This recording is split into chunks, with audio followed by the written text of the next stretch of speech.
গোলাপানিতে মাছ শিকার না করে নির্বাচনে অংশগ্রহণ করুন। যথা সময়ে নির্বাচন ইনশাআল্লাহ বাংলাদেশে হবে। সারা দেশের মানুষ দীর্ঘ 18 বছর সঠিকভাবে তার ভোটটা দিতে পারেননি। সেই ভোট দেওয়ার জন্য সবাই অধীর আগ্রহে রয়েছেন। বিএনপির ভারপ্রাপ্ত চেয়ারম্যান বলেছেন, আসেন আমরা সকল ভেদাভেদ ভুলে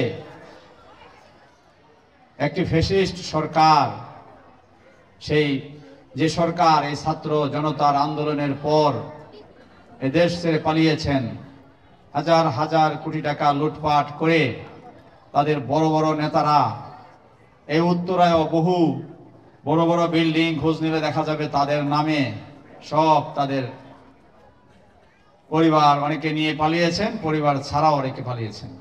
যেই দলগুলা দীর্ঘ 16 বছর 18 বছর কষ্ট করেছেন, অনেক মানুষ এদেশে গুম হয়েছেন, খুন হয়েছে, লক্ষ মামলা হয়েছে বিএনপি সহ বিভিন্ন রাজনৈতিক দলের নামে। সকলে মিলে একটি সুন্দর সরকার আমরা গঠন করি। আসেন সকলে মিলে নির্বাচনে আমরা অংশগ্রহণ করি। অতএব আপনারা বিভেদ তৈরি না করে আসুন একসাথে একটি সুন্দর বাংলাদেশ গড়ার জন্য আমরা একসাথে কাজ করি। তারপরেও দু একটি রাজনৈতিক দল বিশৃঙ্খলা করার চেষ্টা করছে, নির্বাচনকে বিলম্বিত পিছিয়ে দেওয়ার চেষ্টা করছেন।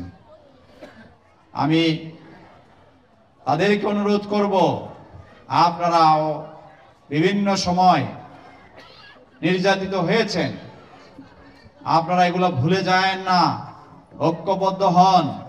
গোলাপানিতে মাছ শিকার না করে নির্বাচনে অংশগ্রহণ করুন। যথা সময়ে নির্বাচন ইনশাআল্লাহ বাংলাদেশে হবে। যে সকল অন্যায়, জুলুম, অরাজকতা, বিশৃঙ্খলা হয়েছে, সেই সকল কিছু অতীতকে ভুলে গিয়ে একটি সুন্দর বাংলাদেশ বিএনপি গঠন করবে ইনশাআল্লাহ। আপনারা খালেদা জিয়ার জন্য দোয়া করবেন। একজন মা, আমাদের প্রিয় নেত্রী, যাকে 6 বছর বন্দী করে রেখেছিলেন শেখ হাসিনার সরকার। আজকে সেই কারণেই এই জুলুম, এই অত্যাচার, এবং কত মানুষ অত্যাচারিত হয়েছেন, বাড়িঘর ভেঙে ফেলা হয়েছে, আমাদের নামে 100-র উপরে মামলা, অনেকের, আমারও 2টা মামলা সাজা, অনেক নেতাকর্মী 16 বছর 18 বছর বাড়িতে থাকতে পারে নাই, সন্তান সংসার সবকিছু ফেলে আমরা পালিয়েছিলাম। যাই হোক, এই দীর্ঘ আন্দোলনের পরে মানুষের মধ্যে আস্তে আস্তে যেই ক্ষোভ, সেই দানা বেঁধে একটি বিশৃঙ্খল পরিবেশ করেছিল শেখ হাসিনা, সেই পরিবেশ থেকে ছাত্র জনতার আন্দোলনের পরে বাংলাদেশে একটি সুন্দর পরিবেশ এখন বিরাজ করছে। সমাজে কোথায় অন্যায় হয়, অরাজকতা হয়, কোনো লোক অথবা ব্যক্তি যদি দলের নাম ব্যবহার করে, কোনো ছাত্রদের নাম ব্যবহার করে বিশৃঙ্খলা সমাজে করতে চায়, তাদেরকে আপনারা ঐক্যবদ্ধভাবে মোকাবেলা করবেন, ধরে ফেলবেন অন্যায়কারীকে। আইন শৃঙ্খলা বাহিনী সমাজে রাস্তায় রয়েছে, সেনাবাহিনী আছে। একটি নির্বাচিত সরকার খুবই দরকার।